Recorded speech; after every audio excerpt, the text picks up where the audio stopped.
Radhe Radhe friends. તો આજે આપણે ઢાબા સ્ટાઇલ પનીર વટાણાનું શાક બનાવીશું, ખૂબ જ ટેસ્ટી અને એકદમ સહેલી રીતે। તો સૌપ્રથમ આપણે પનીર લઈ લીધું છે 250 ગ્રામ જેટલું। તેને સરસ રીતે આપણે એક પેનમાં લઈ અને સાંતળી લેવાનું છે। સરસ રીતે સંતરાઈ જાય એટલે આપણે તેને નમકવાળા પાણીમાં આપણે રાખી દઈશું, જેથી કરીને પનીર એકદમ સોફ્ટ જ રહે। એ જ પેનમાં આપણે મસાલો બનાવી લઈશું। પેનમાં થોડું તેલ, મરચાં સમારેલા 2 ઉમેર્યા છે, 8-10 કલી લસણ, કાજુ અને મોટી મોટી ડુંગળી સુધારીને આપણે સરસ રીતે તેને સાંતળી લેવાનું છે। જોઈ શકો છો સંતરાય એટલે તેમાં આપણે મોટા કટ કરેલા ટમેટાં પણ ઉમેરી દઈશું। તેને પણ આપણે બરોબર રીતે સાંતળી લેશું। આવી રીતે મસાલો બનાવવાથી આપણું શાક એકદમ ટેસ્ટી બને છે। તો આવી રીતના એકવાર જરૂરથી ટ્રાય કરજો। તો આપણે ઢાંકણ ઢાંકીને તેને થોડી વાર ચડવા દઈશું, એકદમ સરસ ગળી જાય। જોઈ શકો છો આપણો એકદમ મસાલો ગળી ગયો છે। તો હવે આ મસાલાને આપણે એક પેસ્ટ બનાવી લેશું।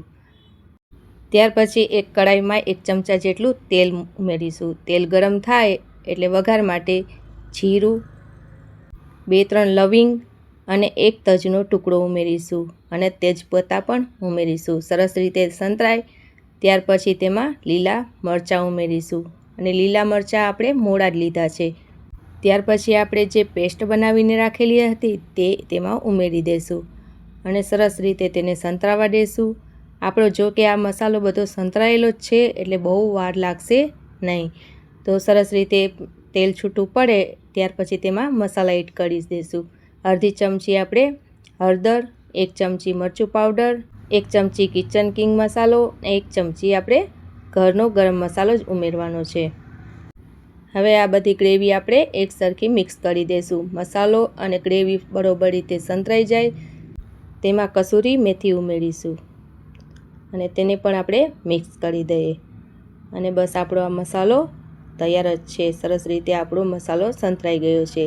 ત્યાર પછી મીઠાવાળા પાણીમાં જે પનીર રાખેલું હતું તે પણ ઉમેરી દઈશું અને મીઠું જોઈ શકો છો પનીરમાં પણ છે, તો શાકમાં આપણે ઓછું નાખીશું અને વટાણા આપણે થોડાક બાફીને લીધા છે અને આ મસાલા સાથે સરસ રીતે મિક્સ કરી દઈએ। તો ફ્રેન્ડ્સ, હું રોજ વિડીયો અલગ અલગ રેસીપીના અપલોડ કરું છું, તે જરૂરથી તમે મારા ચેનલ ઉપર જોજો। જો નવા હોય તો મારા ચેનલને સબસ્ક્રાઈબ કરી લેજો અને મારા ચેનલને સબસ્ક્રાઈબ કરવાનું ભૂલતા તો નહીં જ। અને આ વિડીયો પસંદ પડે તો લાઈક જરૂર કરજો અને તમારા મિત્રો સાથે શેર કરજો। અને બસ આપણે થોડું પાણી શાકમાં ઉમેરી દીધું છે અને સ્વાદ અનુસાર આપણે મીઠું ઉમેરીશું। થોડુંક પાણી ઉમેરી ઘરની મલાઈ 2 ચમચી ઉમેરવાની, અથવા તમે બટર પણ ઉમેરી શકો છો અથવા ક્રીમ પણ ઉમેરી શકો છો।